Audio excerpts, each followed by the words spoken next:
Hey, you guys! Söngvakeppnin has chosen its entry for Eurovision 2022. Are you ready? Hi, y'all. It's Suzanne and Ducky Doo. We are here in Atlanta getting ready to listen to Iceland's 2022 selection, translated into English as Rising Song, performed by Sisters. Are you ready? Let's do this.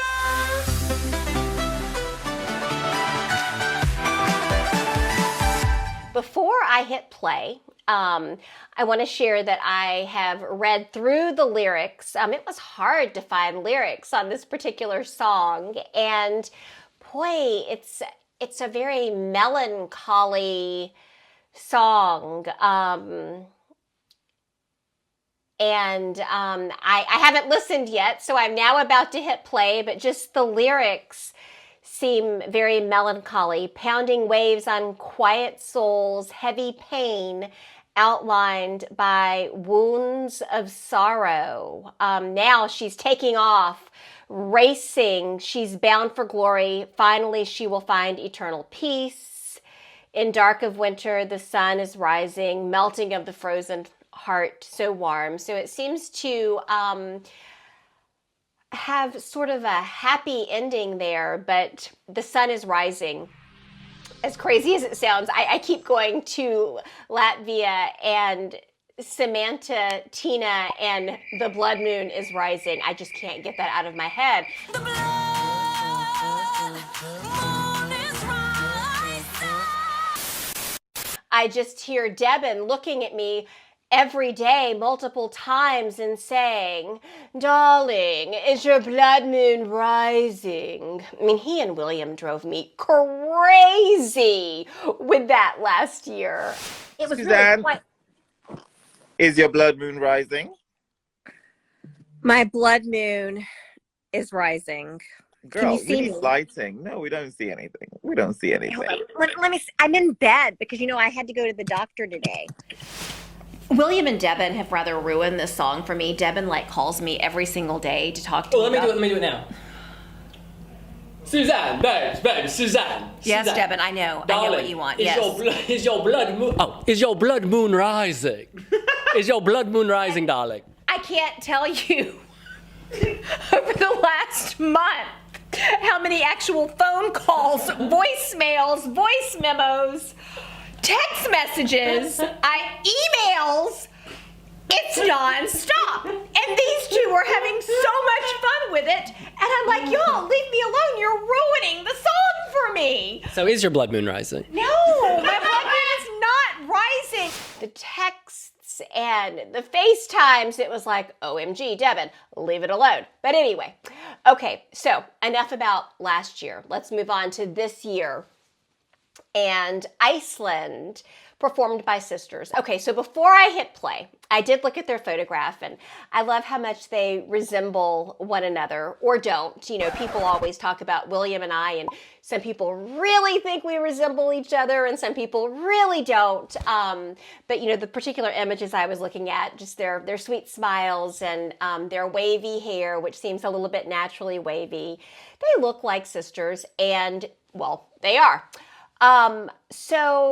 Sisters, we had Germany a few years ago. So I loved that song. I know not everyone did, but I thought the girls were darling and fun, and really loved all the images in the background of their staging.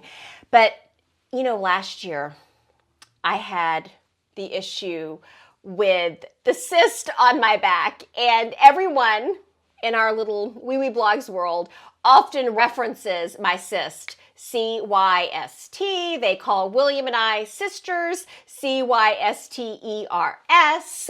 There have been tons of memes about my cyst. So when I read that this was called Sisters, and the way it was spelled, it rather made me laugh. So for everyone wondering, and there have been questions, the cyst is down, but it's rather back. Sister, my hope is that I do not have a large cyst on my back when I come into Italy this year, because it was really scary being in Rotterdam and having to go and see a Dutch doctor and just dealing with a different healthcare system and not being sent to a specialist and the doctor who literally wanted to cut into my back. So I rather just kind of dealt with it and came home and saw my dermatologist here. So spring is about to be sprung in Atlanta. The dogwoods are blooming. And, well, I think that I'm reacting a little bit to the pollen that's in the air. I did see an allergy doctor late last year because I really wanted to get to the root cause of which allergies I have.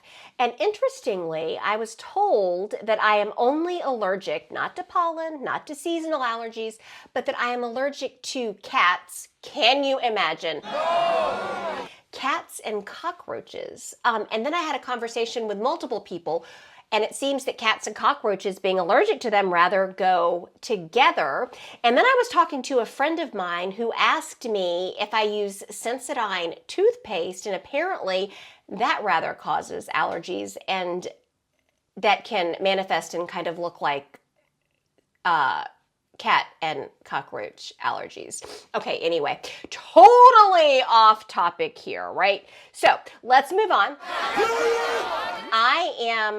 I've read the lyrics. I am now going to press play and listen to the beautiful sisters sing Rising Sun. Sigga Betta och Ellen.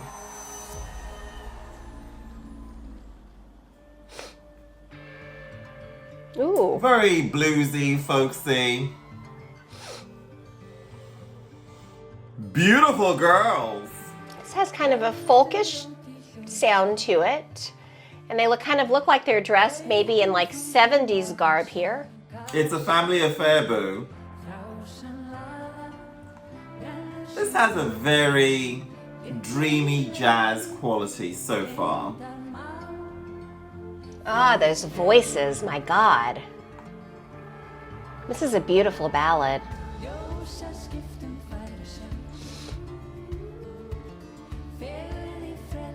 Not a lot of movement, each of them holding their guitars. Very different from Dottie Fryer and team last year. You know, this song was inspired by dark moments, kind of stepping into the light, connected to the lunar circle or lunar cycle of Iceland, where, you know, days get darker for much longer. And it's that transition period when the light starts to peer in. And of course, with that comes a mood shift. The sisters look to one another and smile approvingly. Very simple staging. So sun getting higher, days getting warmer. It's a very beautiful, comforting narrative. It's a very calm sense here. It's calming, it's soothing. Their voices are angelic. The voices definitely sort of harmonize and complement each other. Reminds me of the Israeli-American band Haim, where it's three sisters who are just doing amazing music, creating amazing music, slaying in the studio with their vocals and with their songwriting abilities. But then try cutting a single out of that. That's the trick here.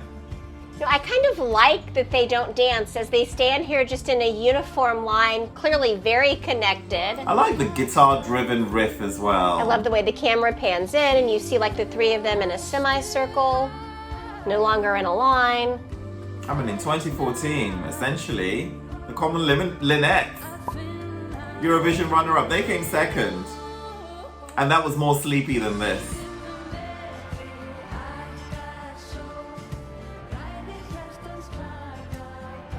I love the way they look at each other. They can sort of, beautiful girls. This really gives me a 70s feel. which is not a bad thing. I mean, I am a child of the 70s. I'm old. Keeping it in the family, women in control of their destiny. And the crowd goes wild. So I really like this. It is an absolutely lovely ballad. Sigga, Beta, and Elin, I hope I didn't just slay their names. Sigga, Beta, och Elin. They have beautiful voices. They perform well together. I like to tell people that William and I have rather perfected our show together because we've been doing it all of our lives. But there really is something to that connectedness, that having spent your life together. I mean, this is someone you know, someone you love, and it's just easy to work together because you can just do and say and be you, and there's really just no judgment. It's that unconditional familial connection and love. So I like that. I really think it comes across in the way they perform. A very Peter, Paul, and Mary 70s-like feel for me. And gosh, Peter, Paul, and Mary may actually go back to the 60s, but I remember listening to them as a child. Actually, Puff the Magic Dragon was one of my favorite songs, and I never realized until I was way into adulthood that maybe the song was actually about marijuana. So, I'm surprised the song in this day and age hasn't actually had a comeback. Okay, I digress. So back to Rising Sun. Really, really, really think that they are connected, perform well together. They're not very dancey, but they're very uniform and connected. The song, again, beautiful ballad, angelic voices. It has a very melancholy feel, and the stage is darker as it opens up. Talking about, the heavy pain, the wounds of sorrow, and then you see a little more light towards the end of the song, and this is when the sun, I believe, begins to melt the frozen heart or melt off the cold and ice of winter, and it takes us into thinking that maybe there is hope and a warm embrace as the song ends, warming your embrace again. So I think that I would say that this is perhaps analogous to someone going through a dark, cold, wintry phase of their personal journey. And they are probably doing a lot of self-care, healing the heart, addressing their wounds, which a lot of times is just acknowledging a hurt heart, acknowledging what's caused it, making peace with it. And as that happens, as winter melts away and the sun rises, coming into spring, finding a new place, a new beginning, and just growth. So self-growth tends to blossom from our seeds of intention, going back to what I've been focusing on in yoga this month. So plant seeds of intention so that you can spring and grow into that new happy beginning. That happiness, that love, that healing of the heart that we are all seeking. And it's so much of what we need now. Generally, for me, the mood is good. I like this. There's a very soothing, calm, serene quality to this. However, if music that you love that is just completely amazing, it's the album track, isn't it? It'll never be a single, but you have special love for it. This is how I feel about this. I feel like this is one track out of a much wider body of work with no singles. No singles. It's just you press play and you listen for an hour and 10 minutes until the end of the album, and you appreciate everything, because to unpick one track loses the overall concept. I feel like this is a tease to a beautiful body of work, to a beautiful LP. I don't feel like this is on its own, this is lacking. And it's a little too understated, and it's a little too underwhelming to kind of shake up anything. There are certain songs, I believe, that dazzle as a standalone song. Yeah? But when you slide them into a wider presentation of songs, those songs get drowned. Again, this is where I'm at. I think as beautiful and as lovely this is, it will be forgotten. And you know, while the sisterhood quality is really sweet, and it's not metaphorical in the sense, they are literally blood sisters, there's a part of it that reads like cult music, sort of entrancing, come in and, let's hold hands in fellowship. It has a sort of, I wouldn't even call it spiritual. There's a slight religious, almost dark undertone to it. And it reads that way. But with the right staging, you can lose the elements that you're not so keen to latch onto. So hopefully the Söngvakeppnin staging isn't going to translate into Turin. They'll come up with new ideas. But I think that this does need to pop a little bit more. At the moment, it's a little sleepy. I didn't watch Söngvakeppnin this year, so I don't know what this was kind of going up against. But it shouldn't really matter because this is definitely quality music. And this is quality music done well. Vocally, there isn't a fault here. And it's great to have Icelandic as a language back in the contest, We've missed it. So that's really good. There's a magical quality to this. And it's intelligent music because, it borrows from the lunar cycle. I mean, it's kind of higher thinking, higher playing. And, the songwriting and the craftsmanship and the layering of vocals is actually really, really smart. It's just that there are no peaks and valleys within that. So it's like we've decided on an idea and we're going to run it for 3 minutes in a linear fashion. And I think for Eurovision, you need to have a little bit of a roller coaster just to sustain the interest of the millions of voters who you're hoping would pick up the phone to vote for you. However, 50% of the scoring is decided by music experts, and they should be judging and critiquing songs a lot more closely. This is, I wouldn't call it a jury bait because I don't think they're playing to the juries, but this is a song where juries should sit back and analyze a lot more closely because there are very positive values to be found here, and there's a merit to all of this, and this package is definitely beautiful. So if televoters may be going for the yeah, fire, then music experts should save some of these songs. So that's what I'm going to say. So how do I think this song is going to fare in Eurovision 2022?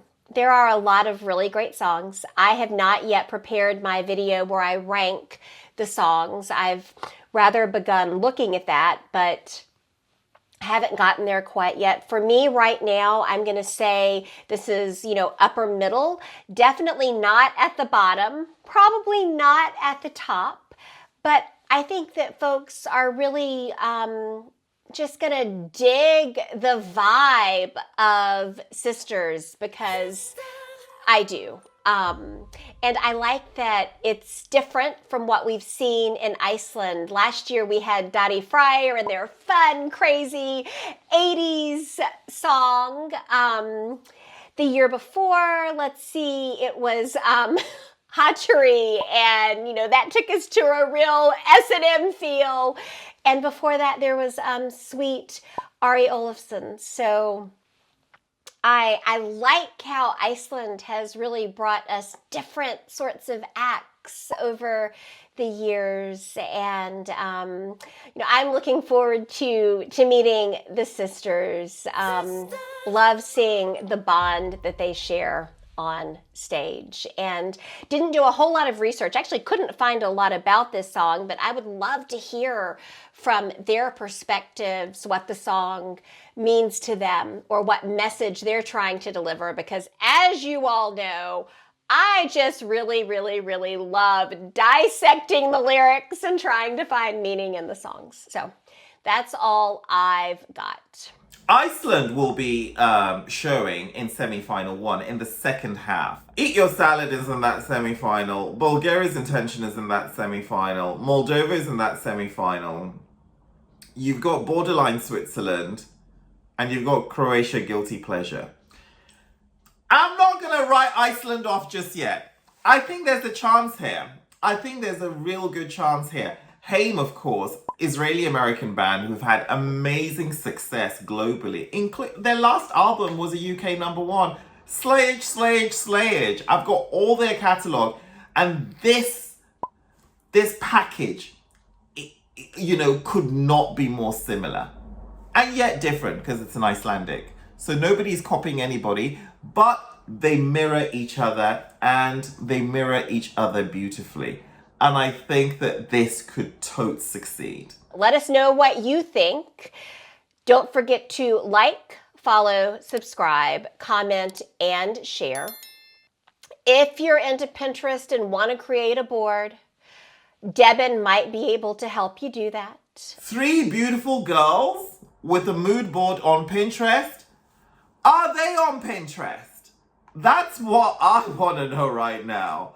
Are my girls on Pinterest? Woo. If you're into online dating and want to go to Tinder, we have other members of the team who can help you do that. If you want to get into yoga and meditation, I can help you do that. All right, seriously, follow us on all of our social media platforms. Instagram, TikTok, the podcasts on Spotify and Apple, Facebook, Wiwibloggs.com. We are everywhere. William, Sinan, Diego, and I, speaking of where we're going to be, this year we might just go to the Bahamas instead of going to Eurovision. I mean, we need a break, so we may be Bahamas bound, but wherever we are, we'll be here for you for Eurovision 2022. So much love, so much gratitude from myself and Ducky Doo. We are turning up the heat en route to Turin in 2022. Yeah, fire.